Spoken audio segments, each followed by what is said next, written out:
दिलवा टूटल से कि आवाज ना भइल, पागल भइल दीवाना धोखेबाज ना भइल।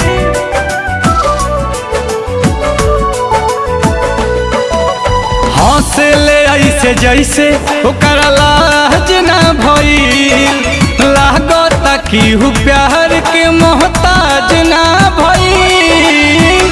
कहाँ के हुआ गाबा समैया के घड़ी से, कहाँ के हुआ गाबा समैया के घड़ी से।